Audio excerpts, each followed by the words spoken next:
In the 700-page summary of the 2 million pages of raw evidence, there is undoubtedly some evidence of a conspiracy and some evidence of obstruction of justice.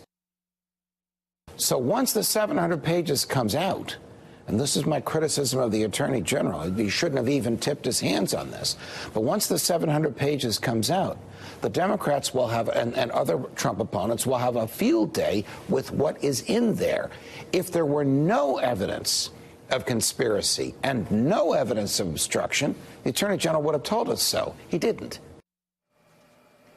You know, Mika, Judge Napolitano has been such an incredible resource, not only for Fox viewers, but for all of us through this entire ordeal. He also suggested that the report might be close to 700, 800 pages. That seems actually to have not quite been confirmed by Jerry Nadler, but looks like that's about right. But the Attorney General calls it substantial. Right, and as Judge Napolitano said yesterday, there were millions and millions of pages of documentation that actually got reduced down to a 700-page summary. A 700-page summary, and like the judge said, this was not a clean whitewashing of Donald Trump. You have a lot of Republicans, and I just want to say to my former fellow Republicans and to my Republican friends, don't overplay your hand. You're overplaying your hand right now, okay? As Yuval Lindell said in the National Review, this is the Barr letter. I mean, we're in an interval right here. You've got the Barr letter coming out. That's not going to be how you're going to be judged, or Donald Trump's going to be judged at the end. We're going to see the 700 pages of the Mueller report, and it is not going to be the same as you're saying it is right now. So, you know, fools rush in. You've rushed in. You might want to take a couple of steps back. Listen to Judge Napolitano on Fox News and just wait and get the good, the bad, and the ugly. Because, Mika, yesterday you talked to Nancy Pelosi, and she's going to make sure Americans see every page of that report. Well, yeah, and, you know, just remember the president and Sarah Sanders and others were, you know, using the day that the Mueller report was handed to the Attorney General, not seen by the public, not revealed, but the day that it was handed over, to use that news lead that day as a branding experience. It's what he does. He likes to take, you know, control of the wave and say it was a complete exoneration. And one thing we do know that the report says, because the Attorney General quoted it, it is not an exoneration, especially as it pertains to obstruction. Speaker Nancy Pelosi and I spoke on the phone yesterday about a book I'm working on. I asked her if she'd be using her powerful platform as Speaker of the House to call for the Attorney General to release the Mueller report in its entirety. And this is what she said: I defer to my 6 excellent chairs who have called upon the Attorney General to release the documents, the underlying documents as well. So to that extent, we go through the normal channels here. That's an important use of leverage. But now we're talking the big issue. We're talking about the Constitution of the United States. We're talking about them undermining the role of Congress and our oversight responsibilities. We're demanding that, and the public understands that we have to see the truth. Again, it's not about politics. It's not about partisanship. It's about patriotism. It's about honoring our oath of office, and yes, I intend to use the full force of the Speaker's office, obvious or less so, to make sure we see those documents.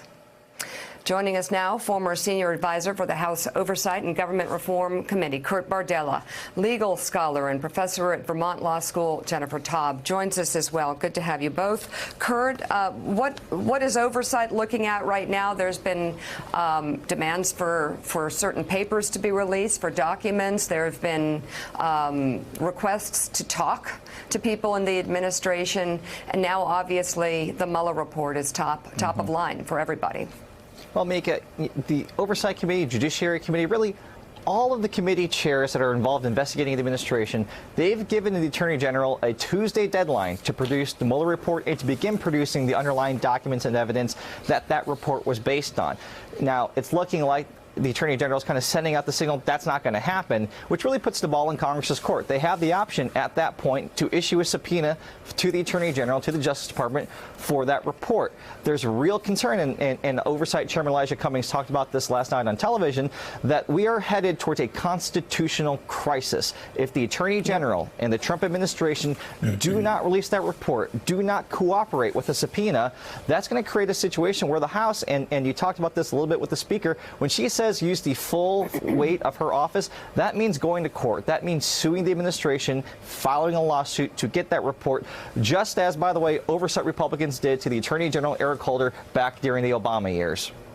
And Professor Taub, you have a concern that you're in Attorney General Barr, Donald Trump has finally found the lawyer that he's always wanted there, that sort of Roy Cohn enforcer. We've seen he spun this 700-page summary the best way he could, and now you're hearing that he's going to try to shut down and obstruct investigations at the Southern District of New York and anywhere else where, well, prosecutors may be trying to get to the bottom of Donald Trump's dealings.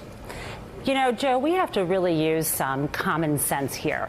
I mean, if you think about it, we make a lot of purchasing decisions. And when I think about the situation, I think, you know, if I were buying a used car and I paid an inspector to write a report, and then the seller wouldn't let me see the report. Instead, their lawyer gave me a summary. And not only that, the summary raised these red flags. And they said, you know, the lawyer tells me the inspector can't come to a determination one way or another as to whether the brakes actually function.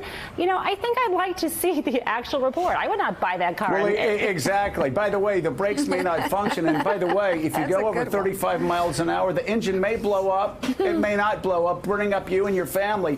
But I can't show you the underlying documentation. Yeah. And by the way, we're joking about a used car salesman here, but as Nancy Pelosi said, this is about the Constitution of the United States, and this is about the man who's president of the United States. Did he obstruct justice? Did he not obstruct justice? Obviously, Mueller wanted Congress to make that determination, and the Attorney General, like Roy Cohn would have done, stepped in and tip the scales. You know, Joe, I agree. And I only bring this down to earth and make light of it because I think it makes it more clear how absurd it is. It's absolutely true that, you know, Donald Trump said, where's my Roy Cohn? He had his Michael Cohn. And, you know, this, you know, new fixer, same as the old fixer. This is really a disgrace. Yeah, and it really is surprising, Kurt, that a guy like Attorney General Barr would do what he's doing with his reputation right now, that he's fighting transparency. Of course, those defending him are going to say, oh, well, we've got to protect it. We've got to make sure there's not classified information. And certainly we understand that. But also they're talking about how we can't let any grand jury testimony out. Look at the 302s.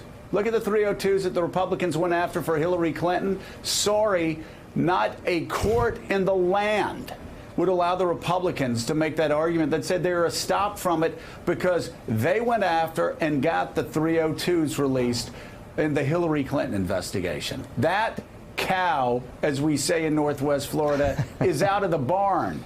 We say cow, not horse. Go ahead. I mean, Joe, it's almost comical, the blatant hypocrisy here, because it was the Republicans during the famed Benghazi investigation that lasted some 6 years, by the way. The Mueller probe only lasted 2. Wow. That went after every document, didn't care about what was classified, didn't care about what might be private or confidential. They wanted every document that second. If Eric Holder, imagine an alternate universe, Joe, where Eric Holder did something that Barr just did, released 80 words out of context of a multiple hundreds of pages of report. Republicans wouldn't have waited days or weeks to get it. They would have subpoenaed the report that day. They would have subpoenaed the Attorney General that day to answer questions about what happened with this memo, how was it crafted, what decisions were made, who did you talk to, was the White House involved in that? These are all questions, by the way, that Barr's going to certainly have to answer under oath at some point.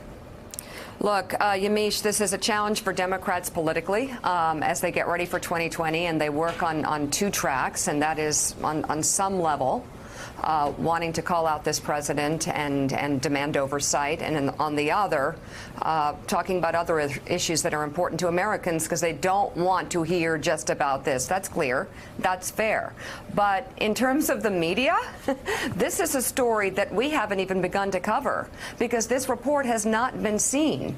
And I would say the only line that we have to be careful in drawing here is trying to understand and define exactly what Attorney General Barr was doing when he summarized it. There are some concerns that he may be clouded by power, that he may be turning into a Trump stooge like many others around the president. So it's possible we must be careful not to overplay our hand about that. Having said that, the questions are legitimate because this president demands a loyalty oath from people. This president demands complete loyalty to the point where we have witnessed with our eyes and with our ears people lying for this president who work for him in the White House.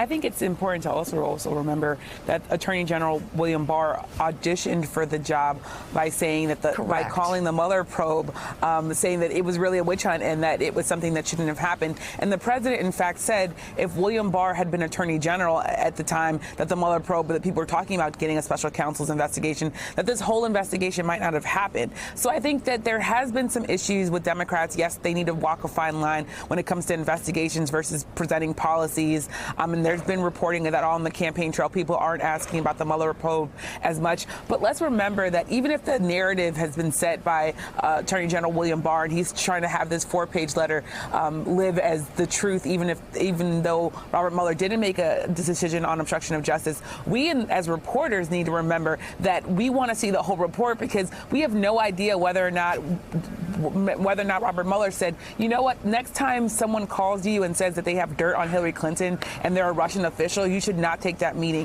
Next time someone asks you whether or not Donald Trump Jr. had this meeting, you shouldn't dictate false statements from Air Force One. I think there are all sorts of things that the Mueller report could be talking about the behavior of the president that we need to be able to see.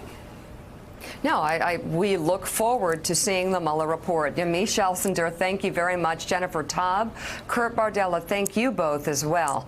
The must-read opinion pages are still ahead, including one challenging the president's pick for a seat on the Federal Reserve for his claim that he is not a Trump sycophant. Plus, the president is awake and tweeting about several topics this morning, Mr. President, including Empire actor Jussie Smollett. We'll have the latest on that. And Senator and 2020 candidate Amy Klobuchar is standing by. She joins the conversation at the top of the hour. Morning Joe will be right back. thanks for checking out MSNBC on YouTube, and make sure you subscribe to stay up to date on the day's biggest stories. And you can click on any of the videos around us to watch more from Morning Joe and MSNBC. Thanks so much for watching.